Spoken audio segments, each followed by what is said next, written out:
Assalamualaikum warahmatullahi wabarakatuh.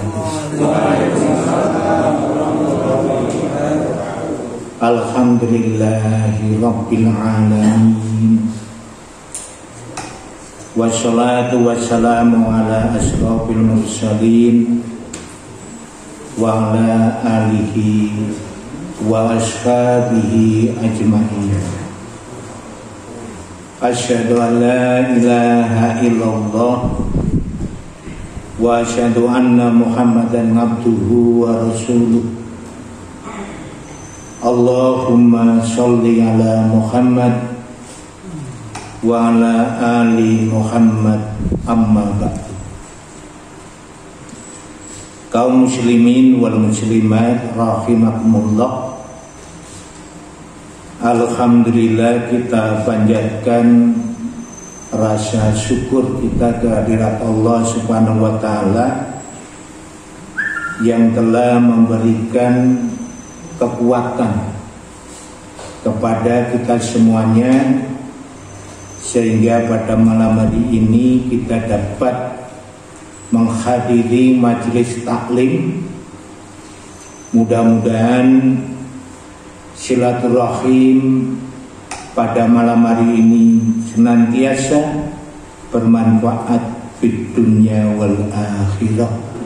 Amin. Kaum muslimin wal muslimat rahimakumullah, kita lanjutkan tafsir surah An-Nazi'at sampai pada ayat yang ke-6. A'udzu billahi minasyaitonir rajim. Yauma tarjufur rajifah. Pada hari ketika tiupan pertama mengguncang alam. Pada tafsir surah An-Naba telah dijelaskan bahwa terjadinya hari kiamat itu akan melalui dua tiupan sangkakala. Malaikat Israfil akan meniup pada tiupan pertama sehingga terjadilah guncangan yang sangat dahsyat.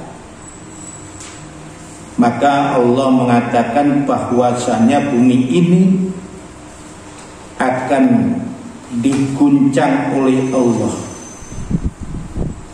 dan semua makhluk akan dibinasakan. Itulah gambaran di dalam Al-Quran yang Allah sebutkan tentang kehancuran alam semesta. Allah menggambarkan dalam firman-Nya surah Al-Infitar ayat 1-3. Idza sama'un fatarat wa idzal kawakibun tasarat wa idzal biharu fujirat. Apabila langit telah terbelah dan tatkala bintang-bintang berjatuhan, tatkala lautan berubah jadi lautan api. Jadi besok gambarannya pada hari kiamat itu tiupan pertama itu akan terjadi, langit itu terbelah. Bahkan bintang-bintang itu berjatuhan. Betapa ngerinya suara yang didengar maupun kejadian itu sangat-sangat menakutkan. Bahkan lautan berubah menjadi lautan api. Itu gambaran besok pada hari kiamat. Juga diterangkan di dalam surah Al-Zalzalah ayat 1 sampai 3. Idza juljilatil ardu jiljalaha wa akhrajatil ardu athqalaha wa qalal insanu ma laha. Apabila bumi diguncang dengan sedahsyat-dahsyatnya, dan apabila bumi mengeluarkan isi perutnya, dan manusia bertanya, apa yang terjadi pada bumi ini? Jadi besok bumi itu akan diguncang dengan sedahsyat-dahsyatnya. Teringat pada tahun 2006, bumi itu diguncang tidak ada 1 menit. Orang semuanya takut, semuanya lari, bahkan bangunan-bangunan roboh semuanya. Ya tidak semua, banyak yang roboh. Itu baru 1 menit. Bahkan besok itu bisa jadi beberapa hari, bisa jadi beberapa bulan, bahkan bisa jadi beberapa tahun. Maka kejadian hari kiamat itu adalah sangat menakutkan. Dan bumi akan mengeluarkan isi perutnya. Maka manusia semuanya akan bertanya-tanya apa yang terjadi pada bumi ini. Juga digambarkan di dalam surah Al-Hajj ayat 1. Ya ayuhan nasu taqu rabbakum inna jalzalatas sa'ati syai'un azimun. Wahai para manusia, bertakwalah kepada Tuhanmu. Sesungguhnya guncangan yang terjadi pada hari kiamat sangatlah dahsyat. Maka dari itu yang bisa menyelamatkan kita semuanya apabila kita takwa kepada Allah Subhanahu wa ta'ala.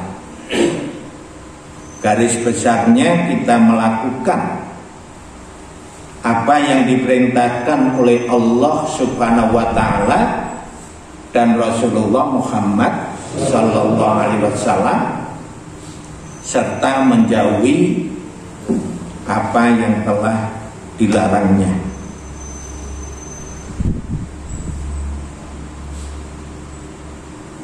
Guncangan tersebut terjadi tatkala sangkakala ditiupkan pada tiupan yang pertama.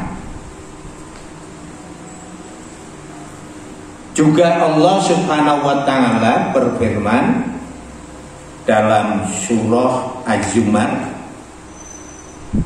wa nufikha fi suri fa sa'iqa man fis samawati wa man fil ardi illa man sya'allah. Az-Zumar ayat 68. Ketika sangkakala itu ditiup, maka semua makhluk akan mati, baik yang ada di bumi maupun ada di langit, kecuali makhluk yang dikehendaki oleh Allah Subhanahu wa Ta'ala.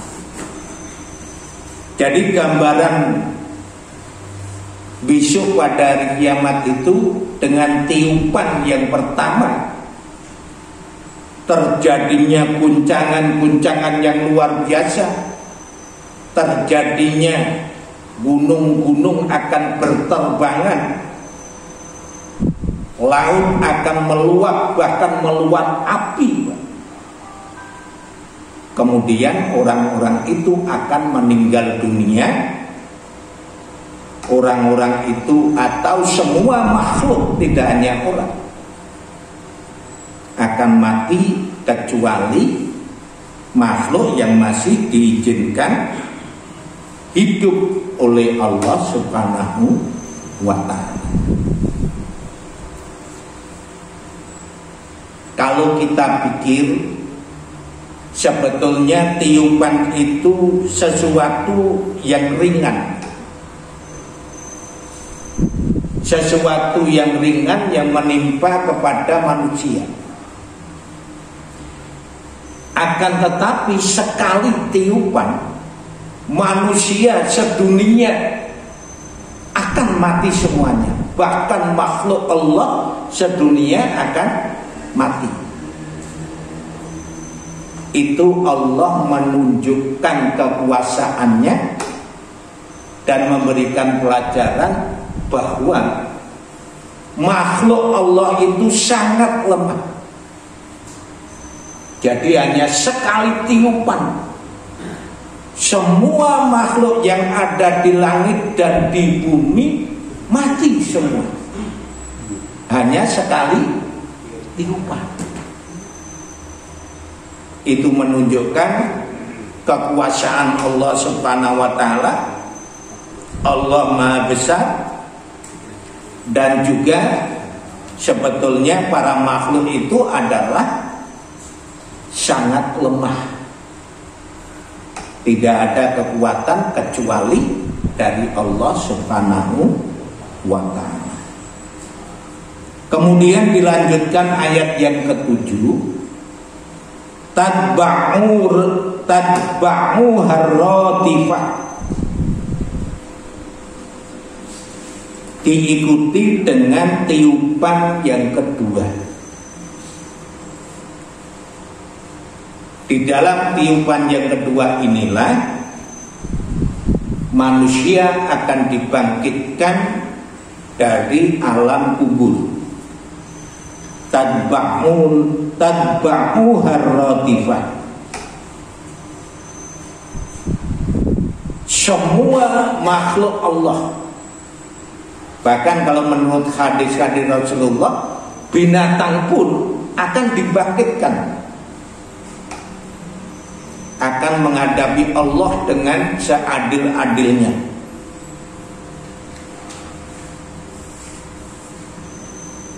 Rasulullah Muhammad Sallallahu Alaihi Wasallam menjelaskan bahwa antara tiupan pertama dengan tiupan yang kedua jaraknya adalah 40. Ngan Abi Hurairah anna Rasulullah Sallallahu Alaihi Wasallam qala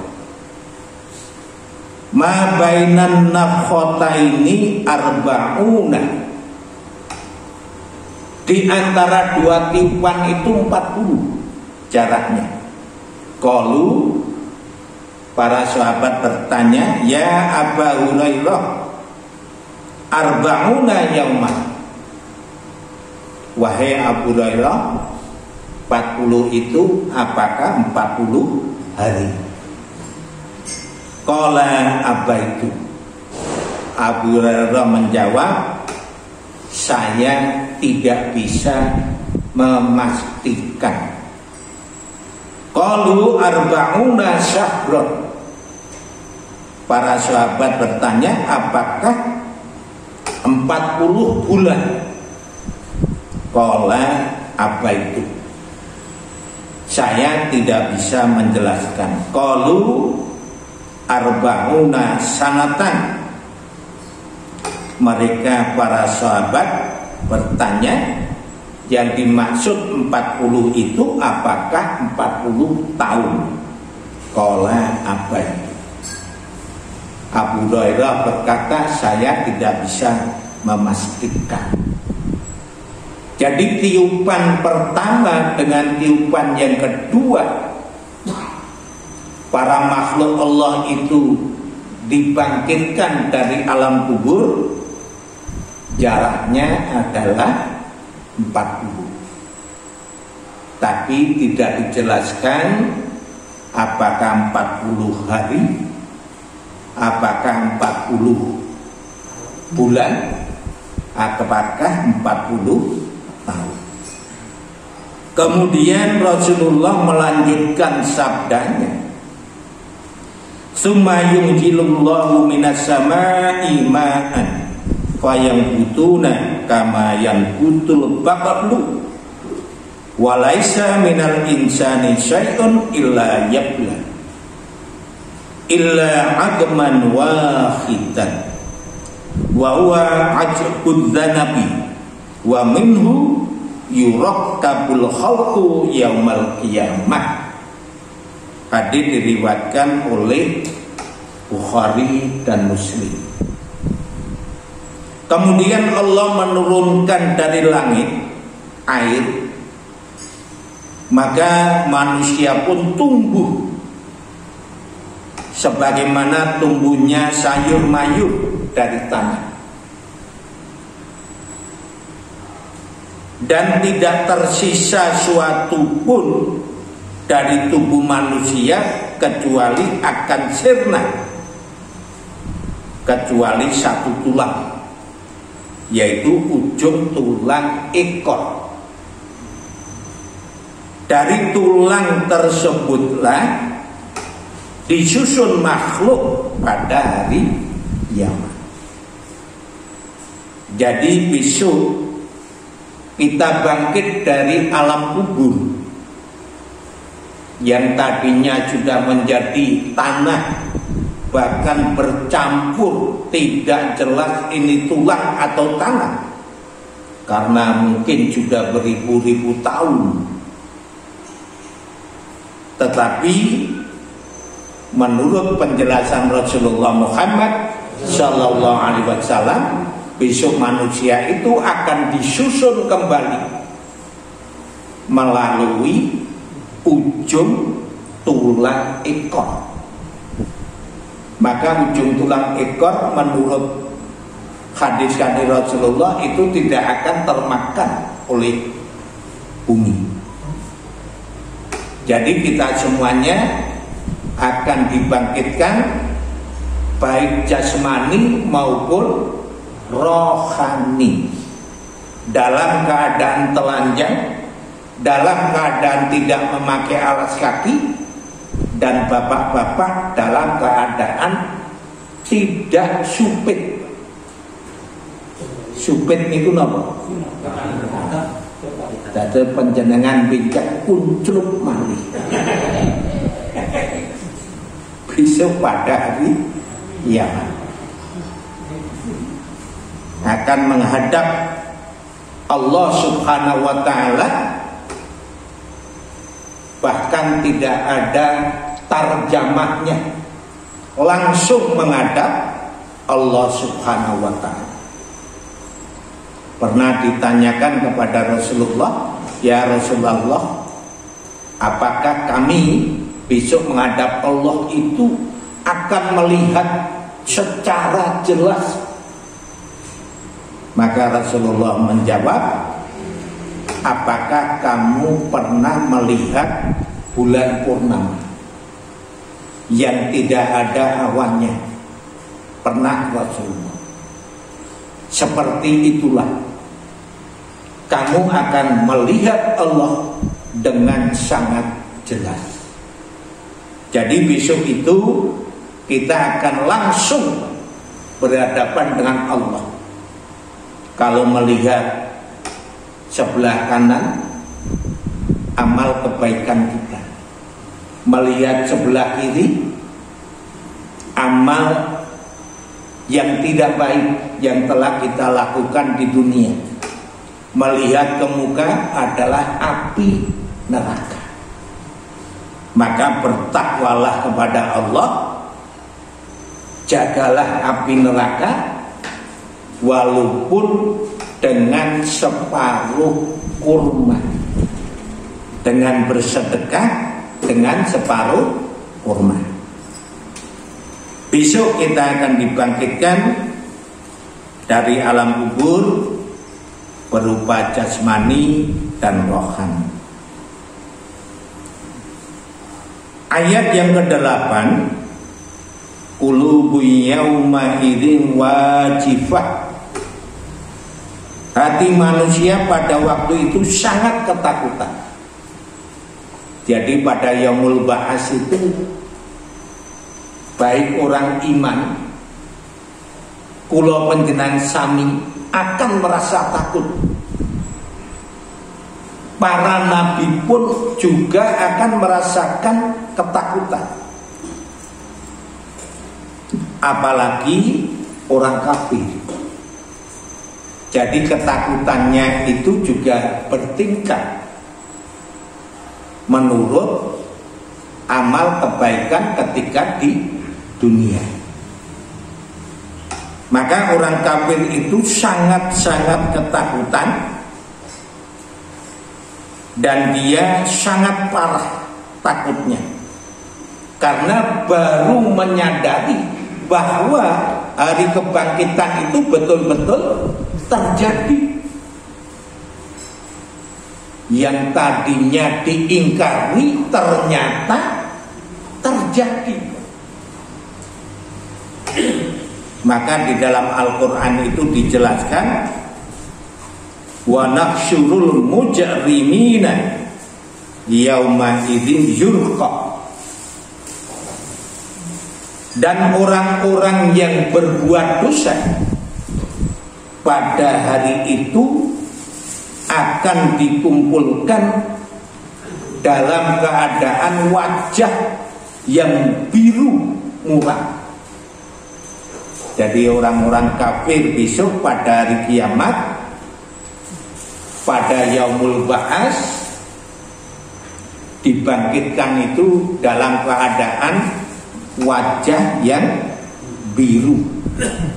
Tidak hanya berwarna pucat putih. Biasanya orang ketakutan itu wajahnya pucat putih. Tetapi di dalam Al-Quran diterangkan bahwa orang kafir itu besok wajahnya berwarna biru karena saking takutnya. Sebagian ulama berpendapat mereka berubah menjadi biru karena saking ketakutan. Bahkan matanya itu akan berubah menjadi biru saking ajrihipun. Jadi yaumul ba'ats itu semua akan takut. Hanya saja takutnya adalah bertingkat-tingkat. Orang mukmin pun juga akan merasakan ketakutan. Nabi akan merasakan ketakutan. Bahkan kalau orang kafir tentu saja lebih takut, bahkan wajah dan matanya itu akan menjadi biru karena takutnya. Jadi badannya hitam ya karena kena sinar matahari, di mana matahari akan didekatkan kepada kita itu 1 mil. 1 mil itu kalau itu mil jarak perjalanan itu hanya 1.800 meter jarak dengan makhluk. Tapi kalau mil itu yang dimaksud alat untuk celaan alis mata, ya. Celaan alis mata itu apa? Spidol, ya kan? Hanya sekian. Maka dari itu orang-orang kafir akan hitam wajah, hitam badannya karena panas teriknya matahari. Insya Allah kalau kita akan ada perisai. Suatu contoh adalah wajah kita akan cemerlang, tangan kita bercahaya, kaki kita adalah bersinar min asaril wudu, dan itu bisa menjadi perisai dari panas teriknya matahari. Maka jangan lupa besok yaumul ba'ats, kalau mencari saya di golongan gitu. Insya Allah sesarengan panjenengan sami. Menawi kula mboten enten sing amin. Yen insya Allah sesarengan panjenengan sami. Amine bareng. Nggih pun tak ndonga dhewe. Maka Allah juga menjelaskan di dalam surah Ibrahim ayat 42, wala tahsabannallaha ghafilan amma ya'malud dhalimuna innama yu'akhiruhum liyaumin tashkhasu fihil absar. Janganlah kamu mengira bahwa Allah itu lalai dari perbuatan orang-orang yang zalim. Tidak lain Allah menangguhkan siksa mereka sampai pada hari yang waktu itu mata mereka terbelalak. Jadi jangan ngira Allah itu akan lupa dari perbuatan orang-orang yang zalim.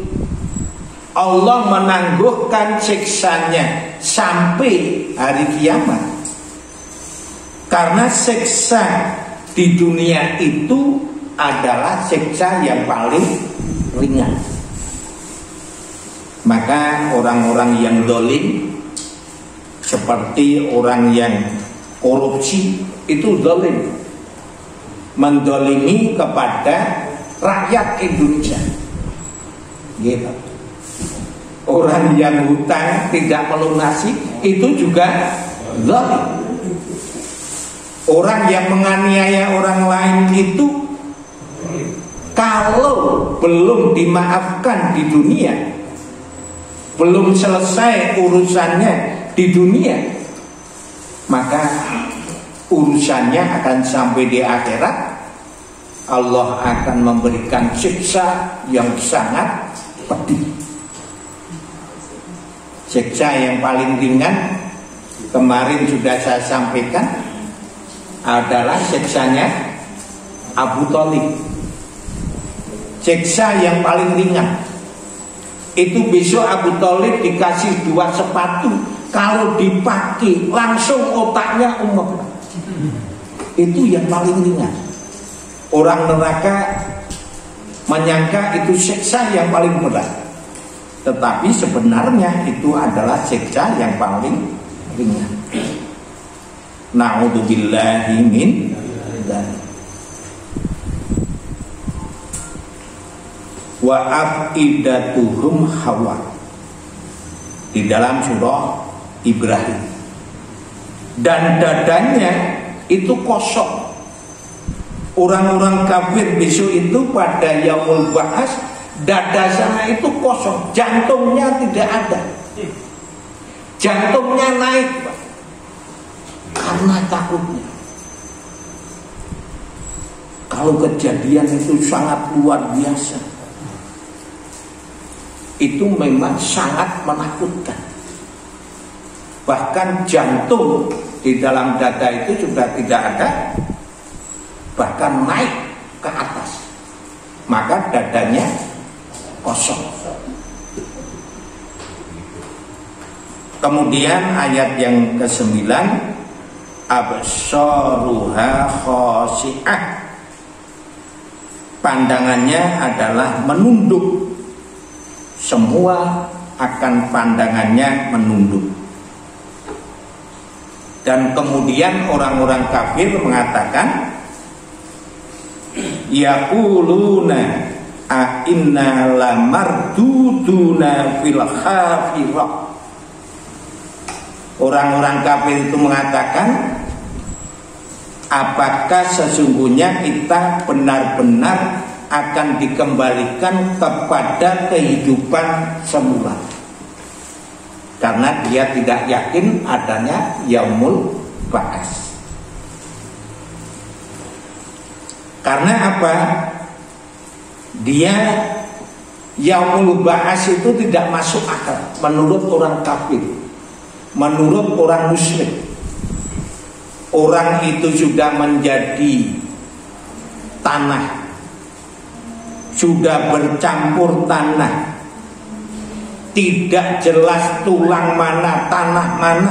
Allah kok bisa mengembalikan? Itu tidak mungkin. Walaupun orang kafir, orang musyrik pada zaman itu meyakini eksistensi Allah, meyakini keberadaan Allah, orang musyrik itu. Buktinya apa? Buktinya dia juga beribadah haji. Dia tawaf di Baitullah. Dia beribadah haji. Dan juga berkeyakinan bahwa Ka'bah itu rumah Allah. Maka ketika Raja Abruhah menyerang Ka'bah, Abdul Muthalib itu mengatakan, nenek Nabi, Ka'bah itu ada yang menjaga, yaitu Allah. Maka tidak bisa dihancurkan oleh Abruhah. Dia yakin bahwa bumi, langit ini yang menjadikan adalah Allah. Tetapi kalau dia beribadah tetap kepada Lata Uzza, berkeyakinan Lata Uzza itu sebagai wasilah, biar Lata Uzza ini menyampaikan kepada Allah. Itulah kemusyrikan. Maka dari itu, tapi dia tidak yakin dengan hari pembalasan. Yakin bahwa semua ini yang menciptakan adalah Allah Subhanahu wa Ta'ala. Dia beribadah haji dan yakin Ka'bah itu adalah Baitullah, tetapi dia tidak yakin dengan yaumul ba'ats. Maka di dalam ayat yang ke-11 dikatakan, a'idza kunna 'idhaman nakhirah, apakah akan dibangkitkan apabila kita telah menjadi tulang belulang yang hancur. Itu perkataan orang musyrik. Tidak mungkin kita akan dibangkitkan oleh Allah Subhanahu wa Ta'ala, karena kita itu sudah menjadi tanah, tulang belulang, sudah lumat, sudah bersatu dengan tanah. Tetapi sebetulnya itu adalah mudah bagi Allah. Qalu tilka idzan karratun khasirah. Mereka berkata, kalau demikian itu adalah suatu pengembalian yang merugikan. Kalau memang bisa dikembalikan pada yaumul ba'ats itu adalah kejadian pengembalian yang sangat merugikan. Karena kita tidak pernah mentaati apa yang diperintahkan oleh Allah wa Rasulullah Muhammad sallallahu alaihi wasallam. Maka kemudian Allah berfirman di dalam ayat yang ke-13, fa innama yajratun wahidah. Maka pengembalian itu hanyalah dengan sekali tiupan saja. Malaikat Israfil meniup yang kedua kali, maka semua makhluk akan bangkit dari alam kubur. Rasulullah pernah menceritakan di dalam hadisnya yang diriwayatkan oleh Imam Bukhari dan Muslim, kana rajulun yusrifu ngala nafsihi falama hadarahul mautu qala li banihi. Ada seorang yang berlebih-lebihan di dalam berbuat kejahatan. Ketika datang syakaratul maut, orang itu mengatakan kepada anaknya, idza ana mutu fa akhrikuni. Apabila saya mati, maka bakarlah mayit saya. Sumat khanuni, kemudian tumbuklah mayit saya. Sumadaruni firrihi, kemudian taburkan di dalam angin. Wa bi riwayatin fil bahri, atau taburkan ke laut. Fa wallahi la in qadara alayya rabbi la yu'adzibanni adaban ma'adzabahu ahad. Demi Allah, jika Allah mampu mengembalikan saya, maka Allah akan menyiksa saya siksaan yang belum pernah disiksa seseorang, yang belum pernah seseorang itu disiksa dengan siksaan. Maksudnya, kalau Allah itu mampu mengembalikan saya, maka saya akan disiksa yang sangat pedih. Jadi orang itu maksiat di dunia, kemudian setelah akan meninggal dunia berpesan wasiat kepada anaknya, tolong mayit saya nanti dibakar. Setelah dibakar ditumbuk, kan sudah jadi abu, Pak. Terbangkan di gunung sana, di gunung sini, atau terbangkan di laut. Itu dengan maksud mudah-mudahan Allah tidak bisa mengembalikan. Itu maksudnya. Karena kalau Allah bisa mengembalikan, saya akan disiksa karena saya maksiat. Dan siksaannya itu adalah sangat pedih. Falamma mata fu'ila bihi dzalika. Ketika orang itu meninggal dunia, maka anak melakukan wasiatnya. Fa amarallahul arda faqala ijma'i ma fiki minhu. Kemudian Allah memerintahkan bumi. Allah berfirman, kumpulkan debu-debu mayit tadi yang ada di bumi. Fa fa'alat. Kemudian bumi melakukan. Fa idza huwa qaimun. Setelah dilakukan, orang itu berdiri, Pak. Kembali berdiri, kembali hidup. Itu kehendak Allah. Faqala ma hamalaka ala ma sonata. Allah berfirman, apa yang mendorong kamu berbuat seperti itu? Qala ya Rabbi khasyatuka. Dia menjawab, ya Allah, saya takut kepada. Faghfarallah. Kemudian Allah memberikan ampunan. Karena ada rasa takut, yakin bahwa besok itu akan ada hari pembalasan. Hanya saja supaya dia itu tidak mendapatkan siksa, biar Allah tidak bisa mengembalikan dengan cara tadi. Tapi sebetulnya yakin kalau ada hari pembalasan.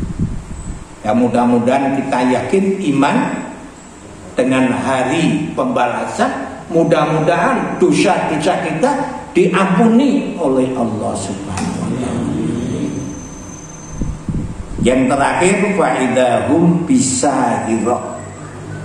Maka ketika itu mereka hidup kembali di bumi yang baru.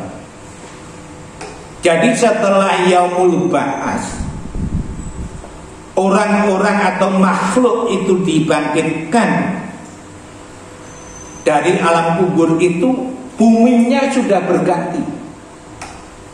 Jadi ketika hari kiamat itu, bumi itu sudah hancur, langit sudah hancur semuanya.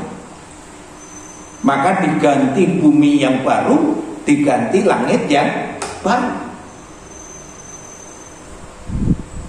Maka diterangkan di dalam Al-Quran surah Ibrahim ayat 48, yauma tubaddalul ardu ghairal ardi was samawatu wa baraju lillahil waqidil qahhar.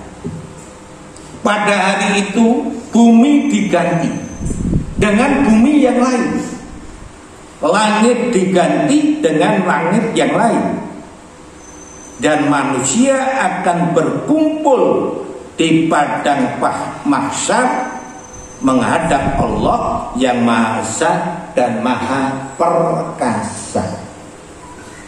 Jadi besok itu setelah yaumul ba'ats itu buminya sudah ganti. Juga diterangkan di dalam hadis Imam Bukhari dan Muslim, yusyarun nasu yaumal qiyamati ngala abdin baidoa afro'a ka kursotin naqiyi laisa biha alamun li ahadin. Manusia akan dibangkitkan pada hari kiamat di atas tanah yang putih, yang kemerah-merahan, seperti potongan roti yang terbuat dari tepung yang murni. Tidak ada tanda tertentu milik seseorang, yaitu bumi datar kosong tanpa ada tanda apapun. Jadi besok itu sudah tidak ada gunung, tidak ada lautan,